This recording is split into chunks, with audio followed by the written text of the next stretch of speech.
এই মুহূৰ্তত অৰুণোদয় আসামৰ সমূহ দৰ্শকক দিব ওলাইছো এটা বিগ ব্ৰেকিং। ভাৰত ভূটান সীমান্তত পুনৰ বন্যহস্তীৰ আক্ৰমণত নিহত এগৰাকী শ্ৰমিক। সমস্যা সমাধানত ব্যৰ্থ হৈ পৰিছে বিয়াগুম বন বিভাগ তথা বিটিআৰ চৰকাৰ। ওদালগুৰিৰ পানেৰীত বন্যহস্তীৰ আক্ৰমণত পুনৰ নিহত মাংৰা কান্দুলনা নামৰ এজন শ্ৰমিক। আমি পুনৰবাৰ জনাইছো এই খবৰ। ভাৰত ভূটান সীমান্তত পুনৰ বন্যহস্তীৰ আক্ৰমণত নিহত এগৰাকী শ্ৰমিক। ৰাজ্যৰ বিভিন্ন প্ৰান্তৰ সমান্তৰালকৈ ওদালগুৰিৰ ভাৰত ভূটান সীমান্তত দেখিবলৈ পোৱা গৈছে হাতী মানুহৰ সংঘাত অব্যাহত থকা।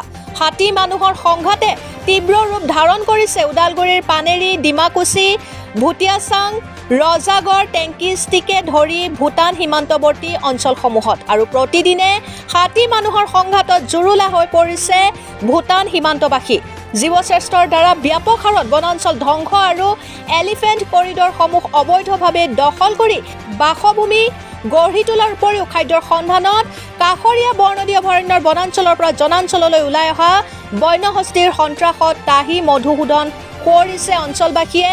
আৰু ভাৰত ভূটান সীমান্তত পুনৰ দেখিবলৈ পোৱা গৈছে বন্যহস্তীৰ আক্ৰমণ আৰু বন্যহস্তীৰ আক্ৰমণত নিহত হয় এগৰাকী শ্ৰমিক।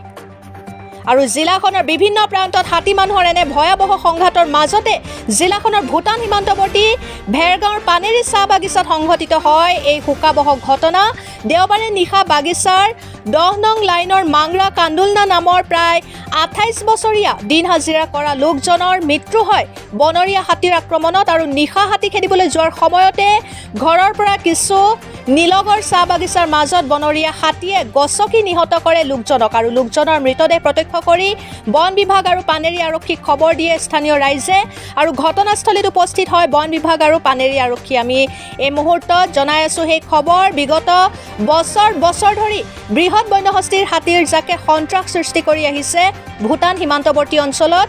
ইতিমধ্যে বনৰীয়া হাতীৰ সন্ত্ৰাসত বহু পৰিয়াল গৃহহীন হোৱাৰ লগতে বিগত বছৰটোত জিলাখনত 15 জনতকৈ অধিক বন্যহস্তীৰ নৃশংসতাৰ বলি হোৱাৰ বিপৰীতে জীৱশ্ৰেষ্ঠৰ হিংসাৰ বলি হৈছে 8টাকৈ বন্যহস্তী। আৰু এই ভয়াৱহ সংঘাত ৰোধৰ ক্ষেত্ৰত অদ্যাপি সফল হোৱা নাই বিটিচি চৰকাৰ আৰু বন বিভাগ। কুম্ভকৰ্ণ নিদ্ৰাত বন মন্ত্ৰী চন্দ্ৰমোহন পাটোৱাৰী আৰু বন মন্ত্ৰীক হাতী মানুহৰ সংঘাত ৰোধ কৰিবলৈ সুব্যৱস্থা কৰিবলৈ অনুৰোধ জনোৱাৰ পিছতো কিন্তু কুম্ভকৰ্ণ নিদ্ৰাত বিয়াগুম বিভাগটোৰ মন্ত্ৰীগৰাকী।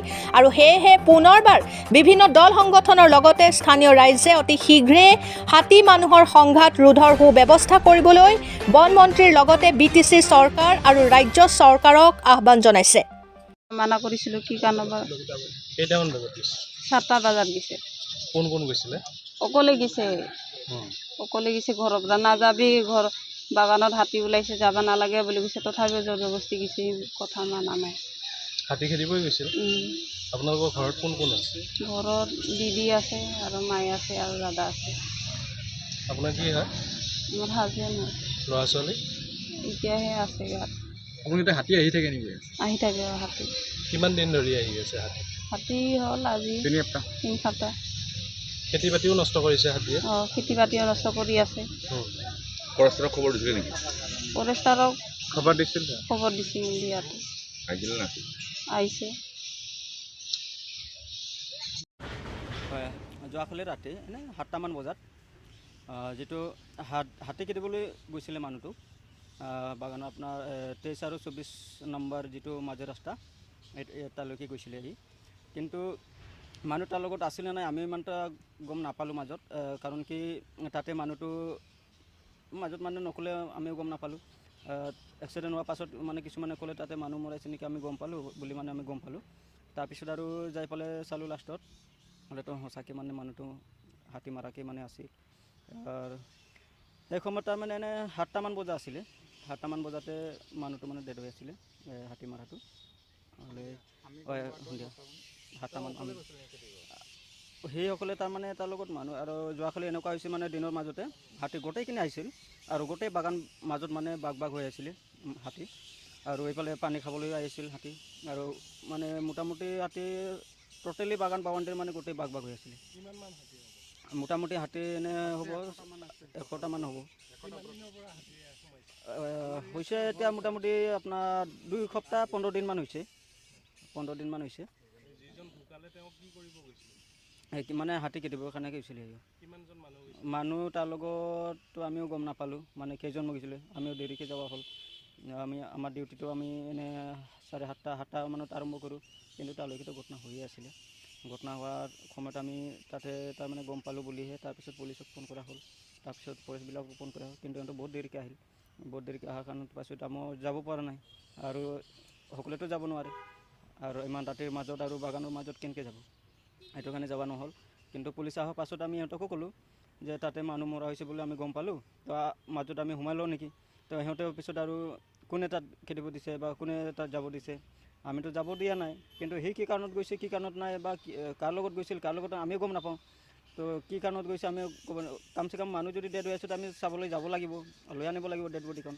এইটো কাৰণে তাৰপিছত বহুত দেৰিকৈ আৰু সিহঁতৰ আহি পোৱাৰ পিছত থানাত আহিল না ক'ৰবাত আহিল, পিছত আৰু ৰাতি পুলিচবিলাকে বহুত ৰাতি পাছত মানে ইমান ফোন কৰি আছোঁ কিন্তু অহা নাই, বহুত দেৰিকৈ আহিছে। ইয়াৰ Mangra Kandulna, Mangra Kandulna 10 number line, 10 number line. এনেতো মাজে মাজে লাইনৰ নামো আছে 1 নম্বৰ 2 নম্বৰ এনেকুৱা, কিন্তু 2 নম্বৰ লাইনৰ, 10 নম্বৰে 2 নম্বৰ লাইনৰ, পানেৰী বাগান 10 নম্বৰ লাইন। বাগানতো আগতে কাম কৰি আছিল, কিন্তু 1 বছৰমান পাৰ্মানেণ্টে আছিলে, এৰি দিয়াৰ পাছত আৰু প্ৰাইভেট হিচাপতে কাম কৰিছিল বাহিৰত। আৰু কি নাম তেওঁ? ওদালগুৰি জিলাৰ ভাৰত ভূটান সীমান্তৰ যোৱাকালি পানেৰী চাহ বাগিচাৰ ঠাইত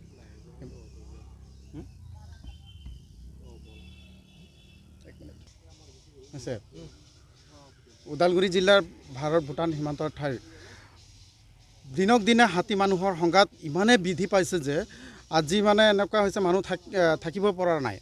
আৰু এনেকুৱা হৈছে যোৱাকালি পানেৰী চাহ বাগিচাৰ অন্তৰ্গত 10 নম্বৰ লাইনৰ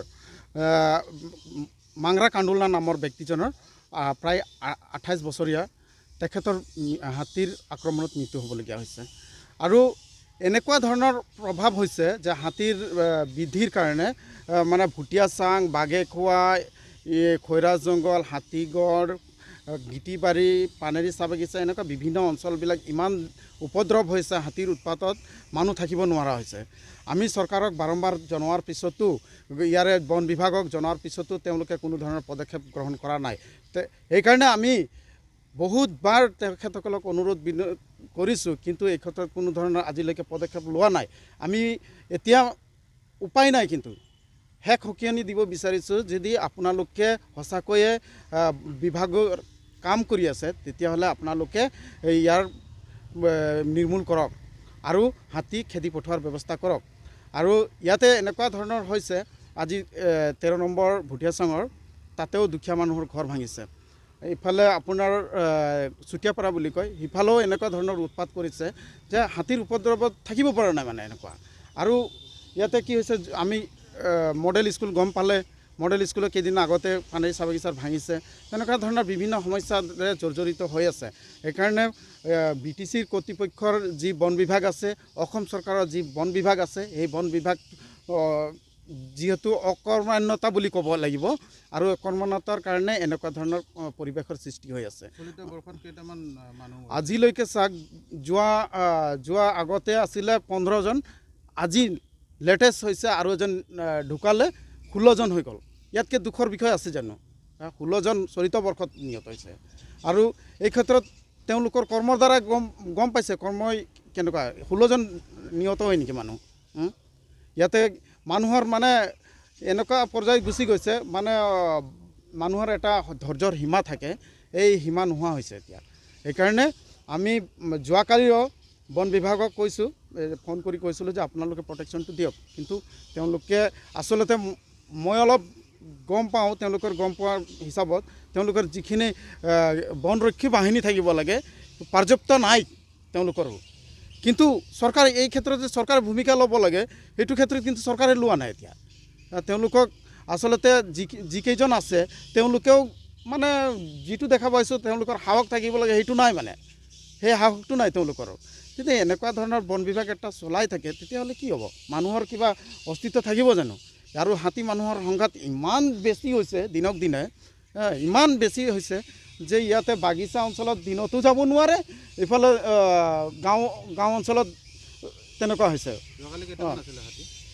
প্ৰায় 80-90টামান আছিলে, প্ৰায় 80-90টা হাতী আছিলে।